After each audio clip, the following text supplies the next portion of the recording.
बादब बा मुलाहजा में मैं फजल इमाम मलिक। बिहार में पिछड़ों को राजनीतिक तौर पे हाशिए से मुख्य धारा में लाने वाले लालू प्रसाद यादव का जन्मदिन है। और ये भी अजब संयोग है, या इसे एक दिलचस्प बात कही जा सकती है कि आज ही यानी जिस दिन जन्मदिन है लालू यादव का, उसी दिन सुप्रीम कोर्ट की टिप्पणी आरक्षण को लेकर आई है। उस सुप्रीम कोर्ट ने आरक्षण पर की टिप्पणी से फिर एक आरक्षण को लेकर सवाल खड़े हो गए हैं। जाहिर है कि इस पर सियासत भी होंगे, हालांकि अभी तक कुछ नहीं, ज़्यादा कुछ बात इस पर नहीं हुई है। दरअसल आरक्षण पर करीब 2 महीने में सुप्रीम कोर्ट की यह दूसरी बड़ी टिप्पणी है। कोरोना काल में ही सुप्रीम कोर्ट ने आरक्षण की समीक्षा की बात कही थी। तब भी आरक्षण खेलने वाले सियासी दल जो आज सरकार की पालकी ढो रहे हैं, चाहे वो रामविलास पासवान हो, लोक जनशक्ति पार्टी के प्रमुख, या नीतीश कुमार हो, जदयू के प्रमुख हो, बिहार के मुख्यमंत्री, विपक्ष की आवाज़ तो आजकल न कारखाने में तूती की तरह ही गूंजती रहती है। लेकिन जो भी आरक्षण की बात करते रहे, आरक्षण और के मसीहा और दलितों पिछड़ों के मसीहा होने को लेकर अपनी पीठ थपथपाते रहे, वो भी खामोश रहे थे। अब सुप्रीम कोर्ट ने कहा है कि आरक्षण मौलिक अधिकार नहीं है। सुप्रीम कोर्ट की एक बेंच ने मेडिकल कॉलेज में दाखिला नहीं मिलने पर कहा है कि मेडिकल कॉलेज में दाखिला नहीं मिलने पर कोई ये दावा नहीं कर सकता कि आरक्षण किसी का मौलिक अधिकार है। जस्टिस ए नागेश्वर राव की अगुवाई वाले बेंच ने कहा कि दाखिले में कोटा का लाभ नहीं मिलने का यह मतलब नहीं निकाला जा सकता कि संवैधानिक अधिकारों का हनन हो रहा है। सुप्रीम कोर्ट में तमिलनाडु के मेडिकल कॉलेज में ओबीसी कोटे की मांग वाली याचिका पर सुनवाई हुई। सुनवाई के दौरान जस्टिस ए नागेश्वर राव ने कहा कि आरक्षण का अधिकार मौलिक नहीं है, यह कानून है। तमिलनाडु के कई सियासी दलों ने ये याचिका दायर की थी। याद करें कि फरवरी में भी इसी तरह की बात सुप्रीम कोर्ट ने कही थी। प्राइवेट नौकरी में आरक्षण को लेकर भी सुप्रीम कोर्ट ने कहा था कि ऐसा कोई मौलिक अधिकार नहीं है कि प्राइवेट नौकरियों में आरक्षण का दावा किया जा सके। 23 अप्रैल जब कोरोना काल शिद्दत पे था, घरबंदी थी, तब भी सुप्रीम कोर्ट ने एक टिप्पणी की थी, और जिससे बहुजन समाज को परेशानी में डालने वाली ये टिप्पणी थी। लेकिन तब किसी ने नहीं ध्यान दिया, क्योंकि टाइमिंग ऐसा चुना था सुप्रीम कोर्ट ने। घरबंदी में सारे लोग घरों में कैद थे और सुप्रीम कोर्ट ने ये सुनवाई की थी।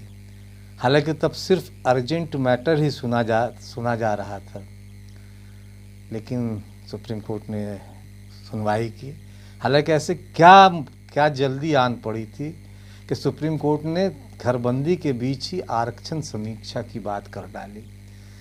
Justice Arun Mishra, justice Indira Banerjee, justice Vineet शरण, जस्टिस M.R. शाह और जस्टिस अनिरुद्ध बोस की खंडपीठ ने कहा कि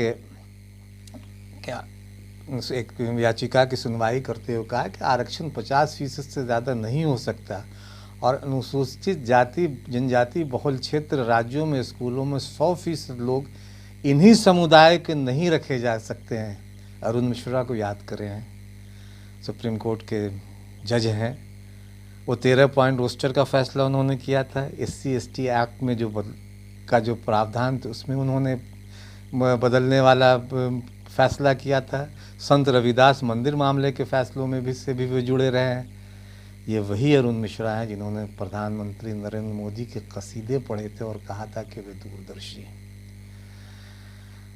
कोर्ट ने यह भी कहा कि उस जो समीक्षा की बात, जिसकी बात कह रहा हूँ, कि कोर्ट ने यह भी कहा कि SC/ST वर्ग के संपन्न लोग अपने समुदाय के बाकी लोगों के आरक्षण का लाभ नहीं लेने दे रहे हैं, इसलिए आरक्षण प्राप्त करने वाली जातियों की समीक्षा व संशोधन करनी चाहिए। ये बहुत ख़तरनाक एक दिशा में सारी बातें जा रही हैं, लेकिन तब भी कहीं कोई हलचल नहीं हुई, किसी ने कोई इस पर कोई टिप्पणी नहीं की। बेंच ने कहा कि संविधान में आरक्षण का प्रावधान सिर्फ 10 साल के लिए था, कृपया इस पर भी ध्यान दें। जो लोग आरक्षण के हमायती, आरक्षण को लेकर बहुत कई बातें होती रहती हैं, लेकिन सुप्रीम कोर्ट की टिप्पणी है कि आरक्षण का प्रावधान सिर्फ 10 साल के लिए था, लेकिन अभी तक यह ख़त्म नहीं हुआ है। ऐसी ही कुछ बातें आरएसएस प्रमुख मोहन भागवत ने भी की थी। समीक्षा की बात याद करें वो, और फिर इस टिप्पणी को दोनों को जोड़ें और फिर एक सरकार का चेहरा देखें और अदालत का चेहरा देखें। अब सवाल यह है कि जब घरबंदी का हवाला देकर कोर्ट महत्वपूर्ण केस भी सुनने से मना कर रही थी, तो आरक्षण से जुड़े इस 20 साल पुराने मामले को इतनी प्राथमिकता देकर क्यों सुना गया? सुप्रीम कोर्ट के पिछले कुछ फैसलों की वजह से दलितों को आंदोलन करते हुए सड़कों पर उतरना पड़ा था। बाद में कोर्ट ने अपने निर्णय को सुधारा।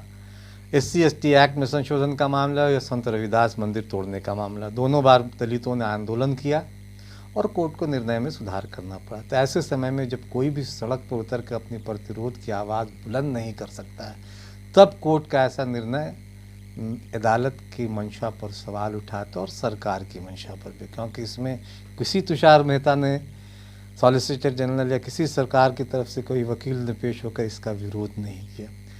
निर्णय में बात करूं तो संविधान की 5वीं अनुसूची में शेड्यूल्ड ट्राइब्स परिषद के तहत शेड्यूल्ड ट्राइब्स को विशेष अधिकार प्राप्त है। संविधान ने यह कार्य संसद को दिया है, तो सुप्रीम कोर्ट संसद के अधिकारों में हस्तक्षेप क्यों कर रही है? ये बड़ा सवाल है। कुछ महीने पहले उत्तराखंड की अदालत ने प्रमोशन में रिजर्वेशन पर दिए अपने फैसले में कहा था कि आरक्षण देना या नहीं देना ये स्टेट का मामला है, वो तय करेगा कि आरक्षण प्रमोशन में दिया जाए या नहीं दिया। अगर ये स्टेट का मामला है, तब जब एक स्टेट अपने नागरिकों के अधिकार को देखते हुए आदिवासी क्षेत्र में 100% आरक्षण देने का निर्णय कर रहा है, तो फिर उस पर रोक क्यों लगाई जा रही है? दोनों अदालतों के फैसले। लेकिन सवाल ये नहीं है, सवाल अदालत की टिप्पणी पर है और सरकार की मंशा को भी लेकर।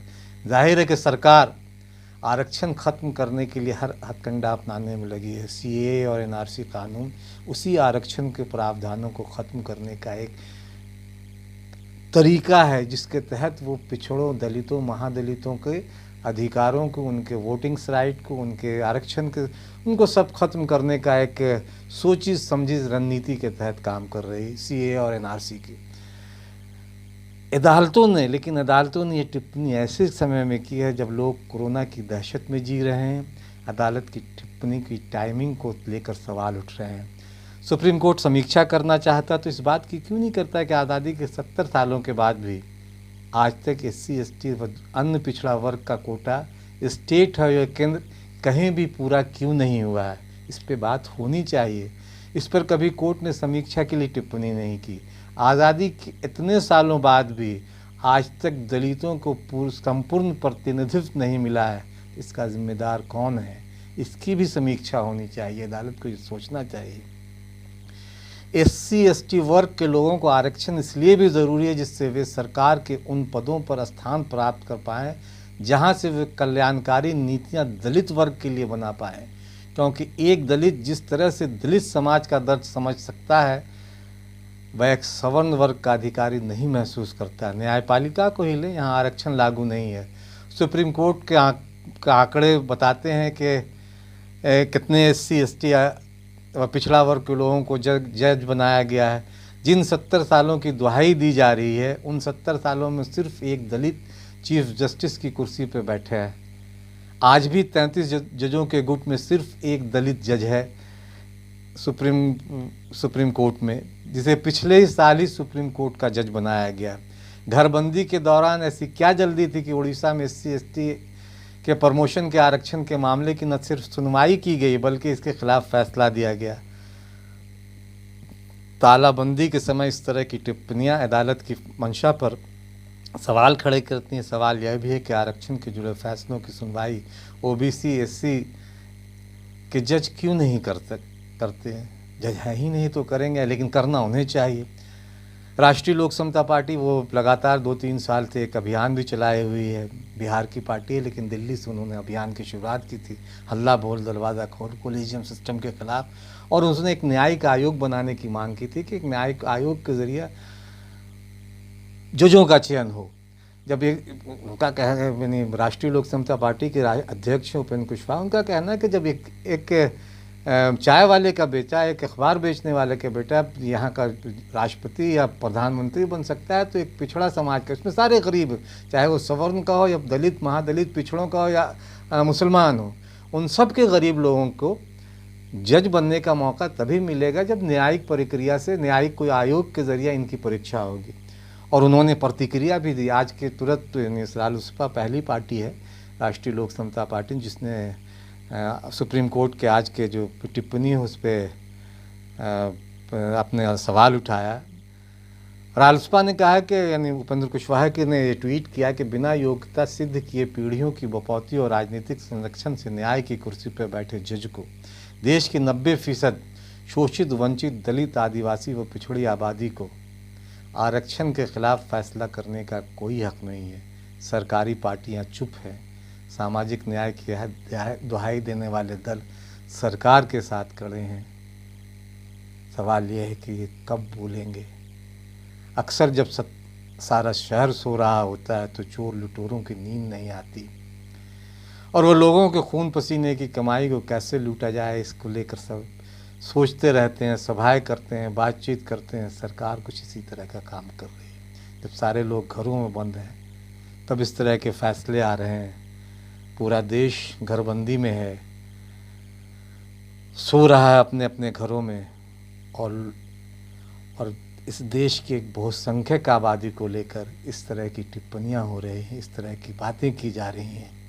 सरकार भी चुप है और सरकार में शामिल सरकारी दल भी चुप हैं, जो चुनाव के वक्त दलितों, पिछड़ों के मसीहा बनने की बड़ी बातें किया करते थे। न रामविलास पासवान कुछ बोल रहे हैं, न नीतीश कुमार कुछ बोल रहे हैं, क्योंकि ये सारे दल सत्ता की पालकी जरूर रहे हैं। लेकिन ये बड़ा सवाल है, आरक्षण से जुड़ा सवाल है, दलितों, महादलितों, पिछड़ों के अधिकारों को लेकर सवाल है। ये सवाल